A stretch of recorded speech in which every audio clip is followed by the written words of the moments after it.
Hey, and thank you for tuning in for my True Blood Fang tutorial in honor of Season 4 True Blood. This is for anyone who wants to make a vampire film, a costume party, or any of the sort that has to do with fangs. They're easy to use, they're cheap, and they're quick, really easy. Alright, so first we're going to start it off saying the different kinds of fangs. First, we have in my last video, we have Sculpey. This is like a block of Sculpey right here, before it's baked and before it's everything else.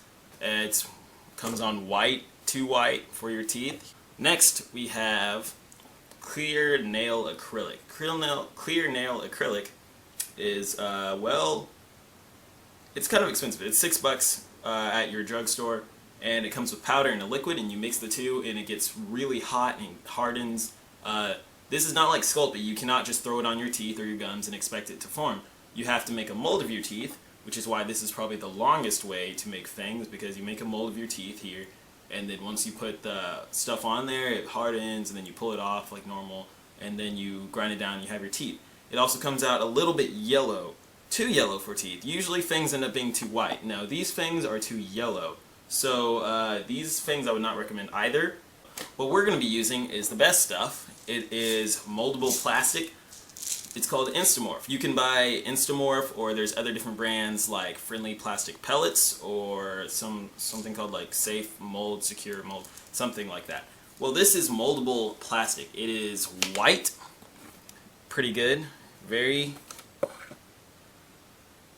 It comes in a container. They're little beads, pretty much. They are little white beads, such as this, and you put it in warm water, and then they turn clear. And when they turn clear, that's when they're melted, and then you can form them, shape them to whatever you want. You pop them in cold water to make them harden again, and once they harden, they're good to go. And it's completely reusable.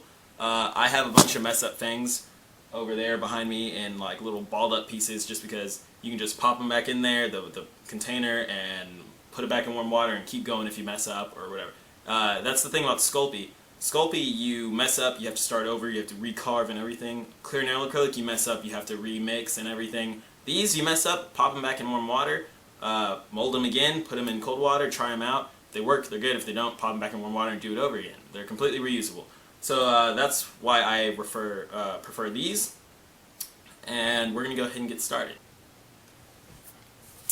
Okay, what you're going to need to do first is you're going to need to take a spoon and take a spoonful of the pellets out, because what you're going to do is now you're going to drop the pellets into the water. Once the pellets are clear, that means that they are ready to start molding or combining or whatever you're going to do with them.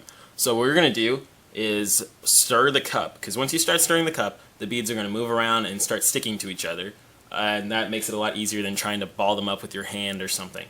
So once you have your little clump of pellets, you're just going to pull them out and just start mushing them with your hands. You're going to mush them together and together and together until you get a smooth ball of clear plastic.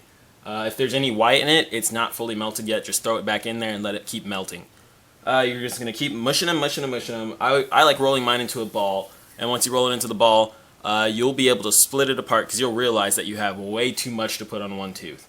So once it's split, you can just throw the other one in the cold water if you wanted to. I don't see why, but just throw it in the hot water, I would say, and start molding your other tooth, the one you have in your hand, into a cone shape. The cone shape is what's going to go onto your teeth. So you're going to take that, and then you're just going to pop it onto your teeth. And once you pop it onto your teeth, you know, like every other fang tutorial, you're just going to smush it over your tooth and try to get into the groove so you can like lock onto your tooth, and just leave it there. And once you leave it there, you can probably bite down on it a little bit. And once you bite down a little bit, make sure that it's comfortable in your mouth. Push it down against your teeth so it lays flat. Open it up, drop it into the cold water, let it harden, good to go. Repeat with the other tooth. And once you have that, you should have a big white hard clump of this plastic. And once you do that, you're good to go. This means you can now start grinding down the tooth as much as you need to. You can make some weird shaped teeth, you can make some spiky whatever teeth, you can make whatever, anything you want. And remember, if you mess up, all you have to do is drop these back into the warm water, and then start molding it again. This is what your fan should look like. They're like This, just like every other thing, they're white, they're a little bit transparent, which makes it good, and they look amazing on film. Here's a clip of my movie to show you what I mean. And I stand inside today, the edge of the future, and my dreams all fade away. Once again, they're fangs, so it's hard to talk, but you can grind down them as much as you need to before you can start talking. Some people even put like a little metal bar, I don't know what they use, a paper clip or something of that sort, to make like a little bar, like a retainer, and then it holds the teeth in, and that lets them grind down that whole back part, meaning they'd be able to talk. And it works. I don't know how they do it. If I find out, I'll tell you guys, but other than that, these are fangs. The best way to make them, I would say, and they're cheap, once again. Instamold can be found, people say, at your local arts and crafts store. My neighborhood, personally, I couldn't find anywhere. So I would say go to Amazon.com or eBay or somewhere where you can buy them online. I got that Instamold container for a good $9. One spoonful, remember, one spoonful is good for